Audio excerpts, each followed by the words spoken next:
E aí galera, beleza? Eu sou o professor Thiago e estou aqui com mais uma aula para vocês. Então hoje a gente vai trabalhar um pouquinho com conto, né? Vamos olhar um pouquinho sobre o gênero textual conto, as suas características. Abre lá a tua apostila lá, abre o teu livro, página 20, meu amigo, beleza? Então, gente, o conto, né?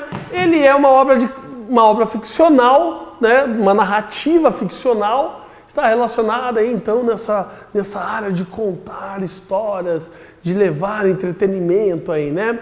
E tem uma relação muito interessante com o nosso tempo de vida, né? O conto, ele é um texto para ser lido de forma rápida. Brincamos até que o conto é um texto para uma sentada. Sentou, o tempo de descansar ali é o tempo de se ler um conto, né? Então, cria um universo de seres e acontecimentos de ficção, de fantasia, ou de imaginação, tá? Então ele não está muito atrelado à realidade, pode ter seres reais ali, sim, mas ele não está muito relacionado à realidade, ele pode ter muito uma relação ficcional, mitológica, né?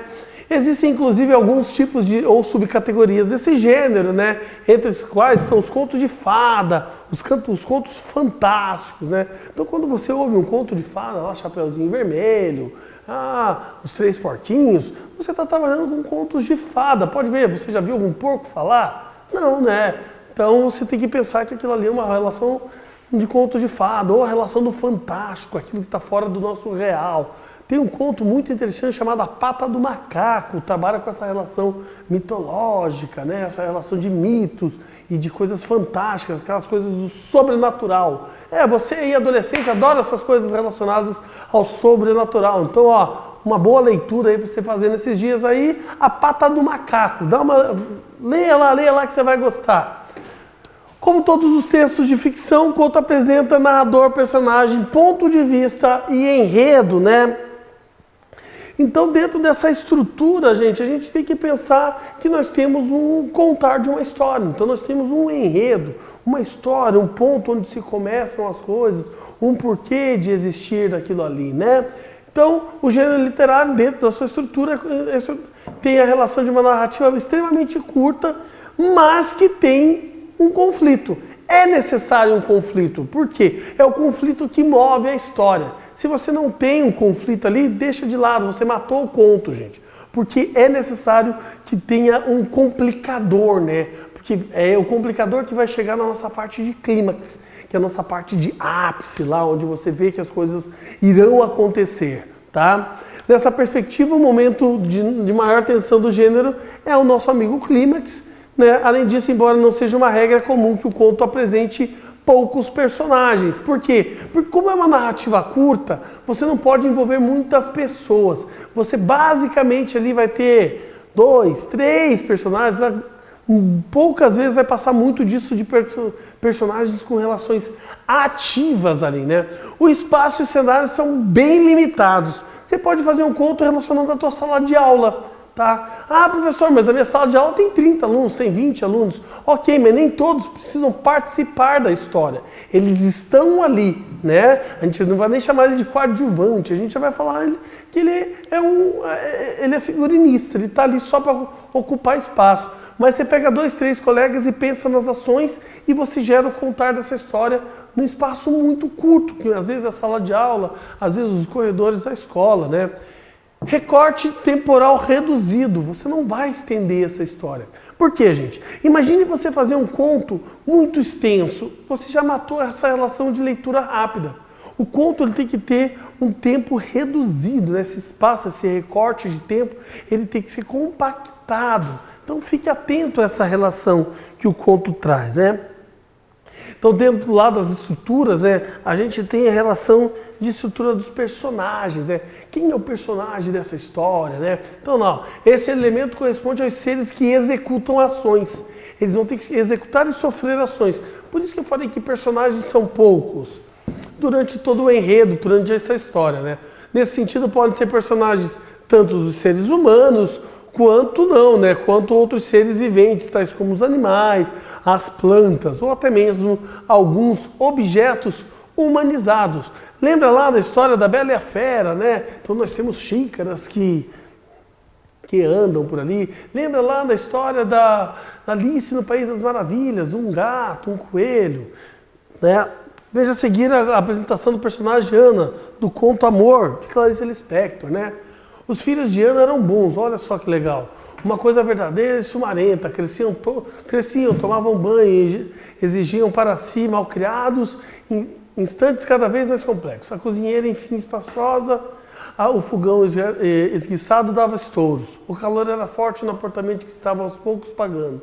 Mas o vento batendo na cortina que ela mesma cortara, lembrar que quisesse, podia parar e enxugar a testa.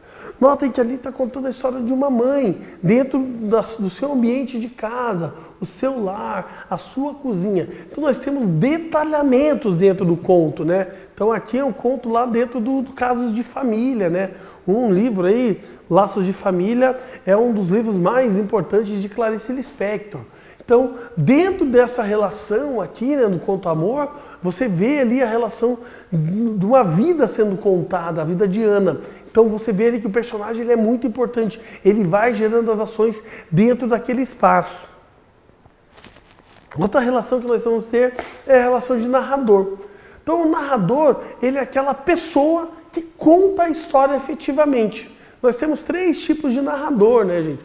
O narrador em primeira pessoa, a gente chama ele de narrador personagem. Por quê? Porque ele participa da história em que ele está narrando, né?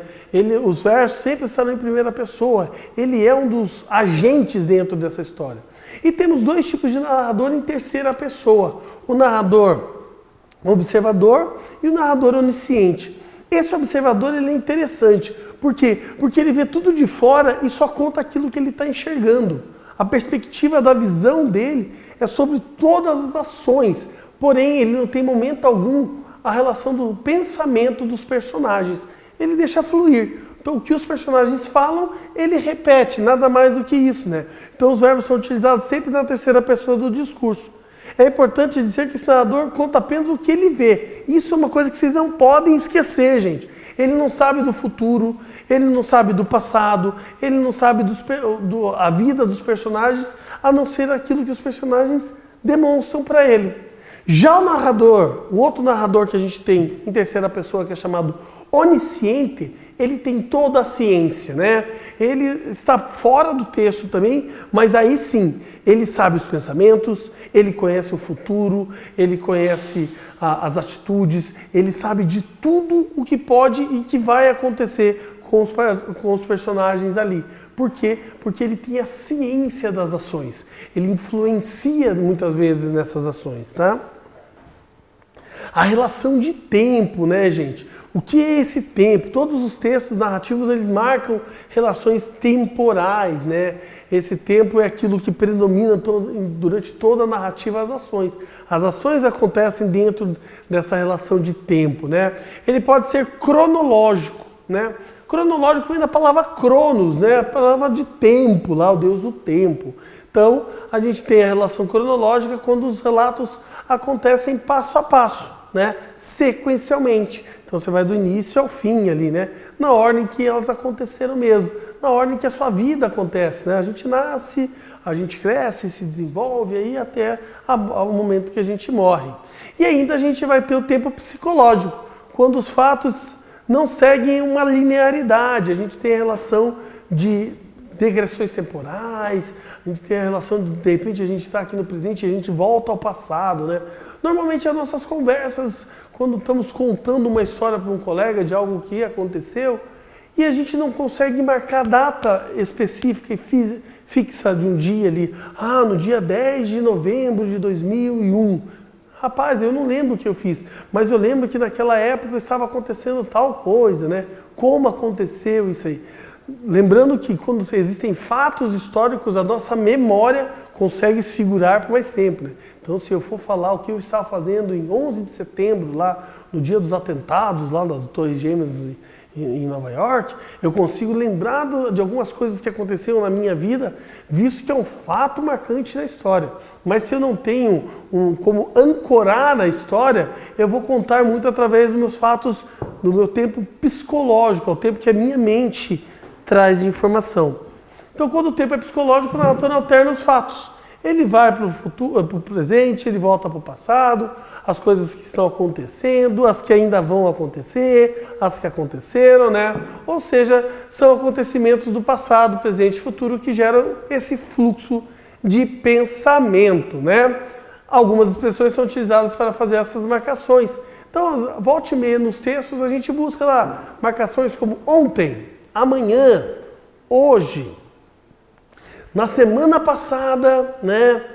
No dia seguinte, no ano que vem. Então a gente começa a fazer marcações temporais para conseguir progredir as ideias, tá? Então tem que sempre ficar atento nessas relações. E a relação de espaço, gente?